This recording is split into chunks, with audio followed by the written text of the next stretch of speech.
Okay, so if you look through your phone contacts right now, I bet you've got what feels like a digital graveyard of relationships. We're talking dozens, maybe hundreds of numbers. People from networking things, old colleagues, maybe someone great you met on holiday.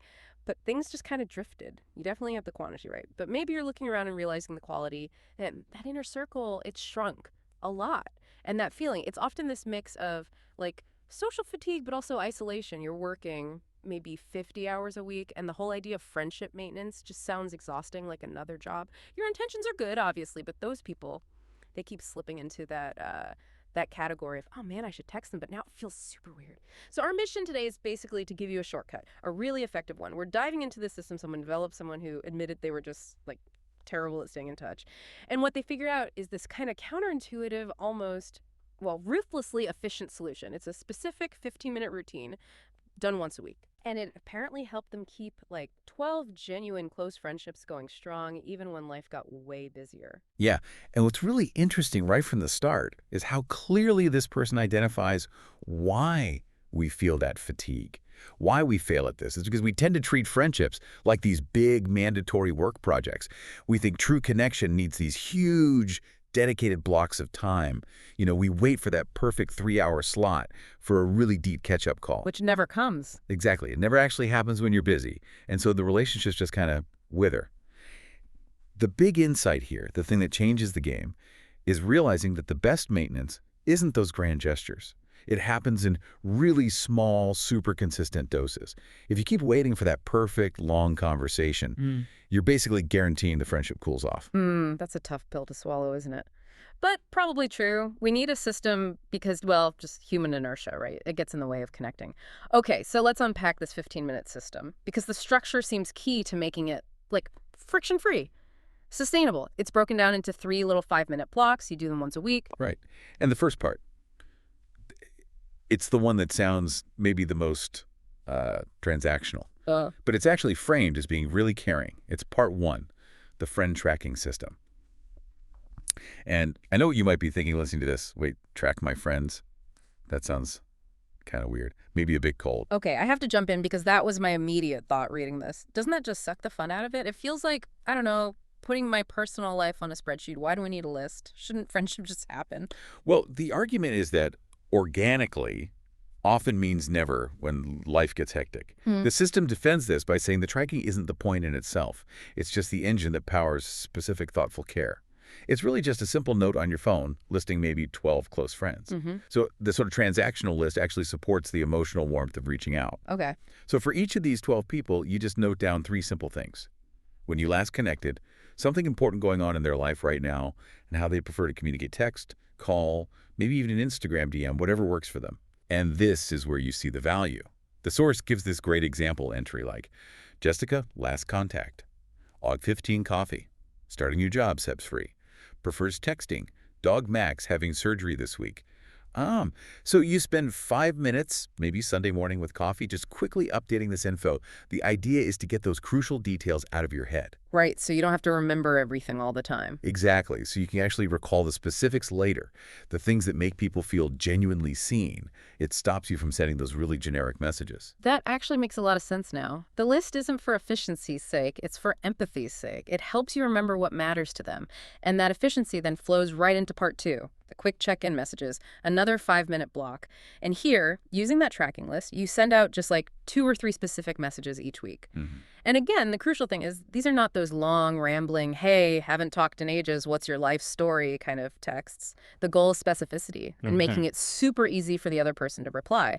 Low commitment. Yes, this is absolutely key. Those generic "how are you" texts, they're almost useless sometimes. They ask for too much effort, so people put off replying and then they get buried. But referencing something specific you tracked, like checking on Max the dog's surgery, asking about Jessica's first day. Using the details from the list. Precisely. That gets responses. It feels timely, it feels genuinely caring, and it usually only needs a quick, easy reply back. Okay, got it. So 5 minutes tracking, 5 minutes sending a couple of those targeted messages. That leaves the last 5 minutes, part 3, for planning one deeper connection. Exactly right. This final block is about rotation, making sure everyone gets a bit more attention over time.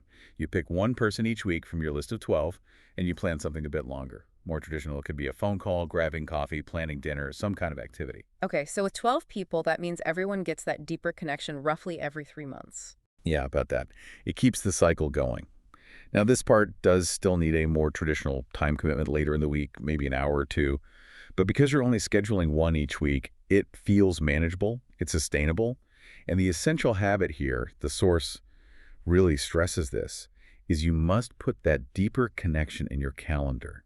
Treat it like any other important appointment. Like a meeting or a dentist appointment. Pretty much. Because if we don't actively schedule time for our friends, the chaos of daily life just pushes them out. They become the first thing that gets dropped. That's a tough one for people, I think, the idea of scheduling friendship. But yeah, with a 50-hour week, maybe it's just necessary. Okay, let's dig into the messages themselves, because this is where the system really goes from like theory to actual action. The person who developed the system apparently spent time testing and refining message templates that actually work, that get responses, like the thinking of you template. It's never just a generic, hey, what's up? It's specific, it connects to something shared, and it's easy to reply to. Yeah, the example they give is great because it layers things. It's like, hey, Marcus, drove past that new taco place in Noda and remembered you saying you wanted to try it. Hope your project launch went smoothly this week. See? You're reminding Marcus of a specific shared interest, and you're checking in on something current you know is happening. It's multi-layered care in, like, 2 sentences. Right, and the follow-up template, that totally depends on having that tracking note, doesn't it? Yeah. If you didn't jot down that they were nervous about something, you couldn't send this kind of message. Exactly. The example is perfect. How did your mom's visit go last weekend? I know you were nervous about introducing her to Kevin.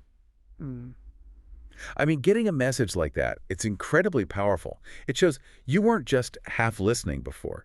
You remembered. You cared about the outcome. Yeah. That's the difference between just being an acquaintance and actually being a supportive friend. You know? Yeah, totally. And I like the nuance they mentioned about the support check-in. If you know someone's going through something really tough, like a health scare or a job loss, the message needs to include a sort of low-pressure escape hatch. Yes. The creator uses this line, no pressure to respond if you need space. Which is just smart, really thoughtful. You've done your part. You've shown you care. Yeah. But you've removed the obligation for them to reply immediately, especially if they're feeling overwhelmed. That pressure can sometimes stop people from even opening the message if they're stressed. So this way, you offer support without adding another demand. Okay, now, timing.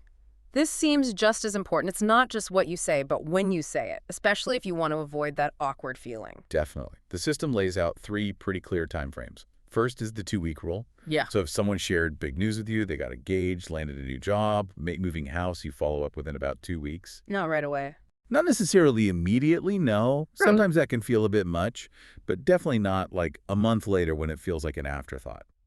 2 weeks shows you remembered and you're checking in intentionally, but gives them a little breathing room first. Okay, that makes sense. And then there's the one I kind of liked, the defensive strategy, the 6-week maintenance check.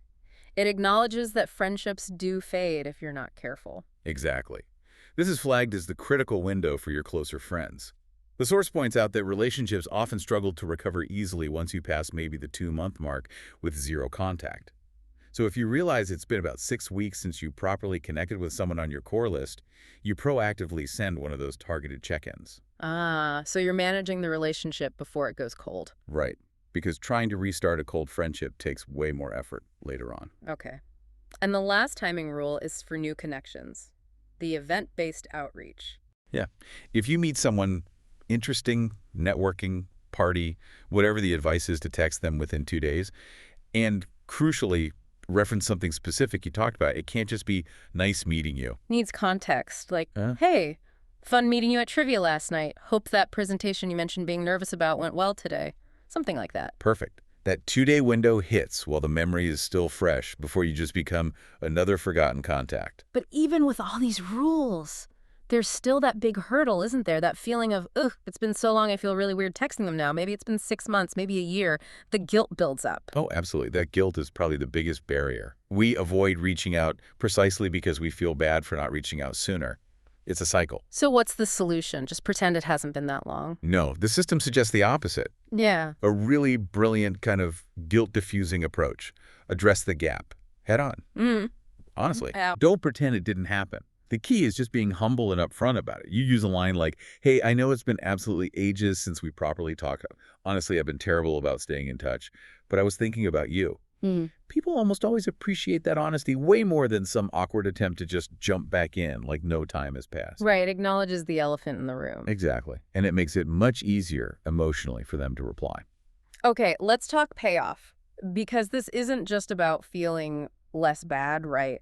There were actual tangible results reported from using this system. Yeah, after about 18 months of consistently doing this 15-minute routine, the creator saw some pretty significant changes. Changes that directly tackle that initial feeling of isolation we talked about. Like what? Well, the numbers are kind of striking. They went from feeling like they only had maybe 3 or 4 really close, reliable friends to having 12 people they were consistently in touch with. Yeah. They also found they were getting invited to more than double the number of social things.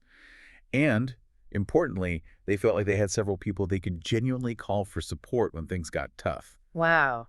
Yeah, that apparently made a huge difference during a stressful job change. And reading through this, there were also these unexpected bonus benefits, right? The compounding effect of just being consistent. Like the system didn't just maintain friendships, it seemed to actively create opportunities because their network was suddenly much more alive and active. The creator actually got their current job through someone they'd kept in touch with purely using this 15-minute method. That's amazing. Yeah. And they built this support network that actually showed up, like physically showed up to help them move house, which is, a pretty solid test of friendship. And they also found they became the person friends turned to for advice more often, just because the system helped them remember the details of what was going on in people's lives. There's a great quote from one of the friends, Alex, summing up the change. You went from being someone I'd see occasionally to someone I actively want to include in things. That says it all, really. Going Yeah. from passive acquaintance to active participant. Okay, but we have to tackle the big skepticism, the potential cringe factor. Isn't this fake? Am I really using a checklist for my friends? It's totally a fair question. But the counter-argument is pretty straightforward. Is systematic care fake care? Or is it just consistent care? Genuine friendship is built on reliability, on trust. If you show up consistently, even in these small ways, you're building that trust. So the system doesn't make the care fake. No. It just makes your genuine care happen consistently. It overcomes the friction, the inertia, the forgetfulness that stops most of us from reaching out, even when we sincerely want to. Okay. Which brings us back to what seems like the single biggest lesson learned from this whole experiment. That friendship maintenance isn't about those rare, big, dramatic gestures that take hours of planning. Right. It's really just about consistent, small acts of care. It's the little things, done repeatedly, that build the strong bond. Absolutely. A series of micro-connections adding up. So thinking about the listener, what does this all boil down to? Why does this system work? It seems like it works because it removes that internal friction, that debate, that guilt.